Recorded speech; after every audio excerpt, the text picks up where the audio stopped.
Assalamualaikum warahmatullahi wabarakatuh. Sahabat AMC dimanapun berada, pada kali ini berjumpa lagi dengan saya Dr. Ahmad Iqliluddin, spesialis mata. Saya adalah dokter mata di Rumah Sakit AMC Muhammadiyah Yogyakarta. Pada kesempatan kali ini kita akan berdiskusi atau membahas tentang suatu penyakit mata yang disebut dengan retinopati diabetika.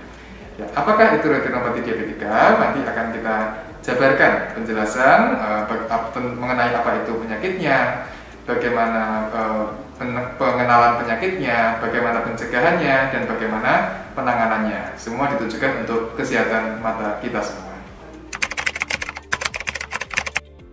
Retinopati diabetika itu sendiri itu adalah komplikasi mikrovaskular dari penyakit diabetes mellitus.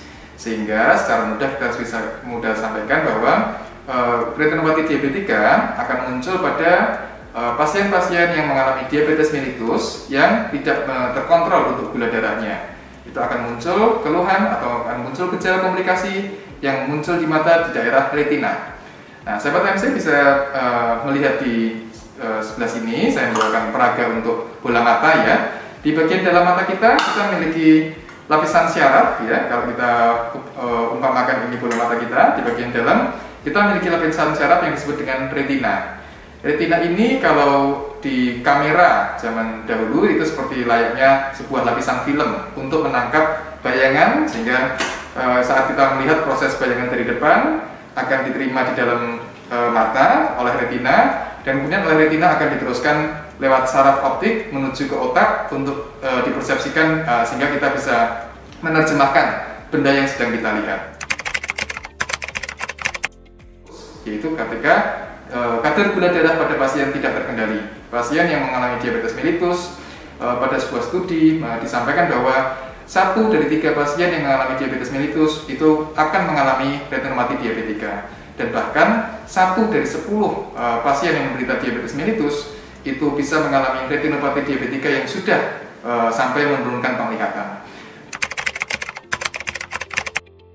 Jadi secara umum gambaran mata pasien retinopati diabetika tidak akan tampak berbeda dengan pasien-pasien yang sehat pada umum lainnya, karena kelainannya ada di dalam bola mata, ada di dalam retina.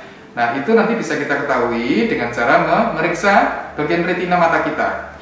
Maka Bapak Ibu, sahabat AMC sekalian yang mungkin menderita diabetes mellitus, disarankan untuk melakukan screening, untuk melakukan pemeriksaan terhadap retina mata berkaitan untuk mencegah supaya tidak sampai terjadi kejadian retinopati diabetika. Mengingat retinopati diabetika sendiri ini memiliki beberapa derajat keparahan penyakit, dari derajat ringan, sedang, sampai dengan berat. Pada derajat ringan, biasanya pasien belum akan mengalami gejala apapun, tapi ketika diperiksa sudah terdapat gambaran kerusakan di retinanya. Pembuluh darah sudah mulai menipis, mungkin beberapa bagian sudah mengalami titik-titik perdarahan, dan kalau itu tidak disadari oleh pasien, bisa jadi pasien datang dalam kondisi komplikasi retinopati diabetika sudah sampai di level yang lebih lanjut. Tentu saja kita semua tidak menginginkan hal itu terjadi, karena ketika level atau derajat keparahan sudah sampai di tingkat berat, sudah agak lebih irreversible, dalam artian ketika kita berikan penanganan, mungkin proses kembalinya penglihatan tidak bisa mencapai sempurna kembali. Kunci pertama, kita harus mengendalikan kadar gula kita. Terlebih lagi pada sahabat MC yang mengalami penyakit diabetes mellitus. Rutin kontrol setiap bulan kepada dokter penyakit dalam atau mungkin dokter yang merawat sahabat MC sekalian. Dan jangan lupa juga selain gula darah, yang perlu dikendalikan adalah kolesterol dan juga tekanan darah sahabat MC sekalian. Tentu saja kita nanti akan selalu dipantau oleh dokter yang merawat diabetes mellitus atau hipertensi pada sahabat AMC sekalian. Lalu untuk mencegah munculnya komplikasi yang lebih lanjut di bagian mata kaitannya dengan retinopati diabetika, disarankan untuk Bapak Ibu atau sahabat AMC yang menderita diabetes mellitus setidaknya sekali dalam 1 tahun memeriksakan matanya di dokter mata, terutama yang memiliki keahlian khusus di bagian retina.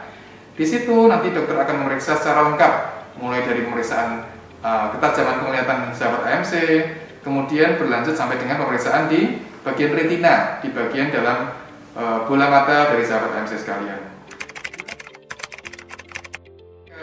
Ada beberapa tahap penanganan yang bisa dilakukan. Ketika masih di tahap ringan, kemungkinan kita masih hanya akan mengobservasi dulu saja. Yang penting tidak bertambah derajatnya. Tapi berangsur dengan derajat makin bertambah, misalnya sudah mulai muncul udem atau bengkak di pusat penglihatan kita di retina, maka biasanya itu sudah diperlukan terapi tambahan, yaitu diberikan injeksi untuk obat-obat yang bersifat bisa meredakan peradangan di retina. Jadi akan diinjeksi obat di dalam bola mata. Ketika prosesnya mungkin masih berlanjut lagi sampai muncul pembuluh darah yang tidak beraturan di dalam retina kita, maka biasanya penanganan sudah harus ditambahkan juga dengan pemberian atau dilaksanakan laser untuk retina mata yang pasien penderita retinopati diabetika. Tahapnya misalnya masih lebih tinggi lagi sampai di tahap berat, misalnya sudah terjadi perdarahan di dalam bola mata, kemudian terdapat serabut-serabut jaringan ikat yang mengancam bisa merobek retina, maka biasanya juga sudah diperlukan tindakan lebih lanjut lagi, ya sampai dengan taraf operasi untuk memperbaiki kondisi retina pada penderita retinopati diabetika. Ya, demikian sahabat MC yang berbahagia, penjelasan mengenai retinopati diabetika. Bagi sahabat MC yang memerlukan konsultasi lebih lanjut untuk pemeriksaan retinopati diabetika, bisa melakukan pemeriksaan di Polimata Rumah Sakit AMC Muhammadiyah Yogyakarta sesuai dengan jadwal yang ada di Polimata. Ya, baik, terima kasih atas segala perhatiannya. Kita akhiri. Jangan lupa untuk selalu subscribe, like, dan komen di video-video yang disajikan oleh Rumah Sakit AMC Muhammadiyah Yogyakarta. Tetap sehat, tetap semangat, dan nantikan video edukasi AMC selanjutnya. Terima kasih, saya akhiri. Assalamualaikum warahmatullahi wabarakatuh.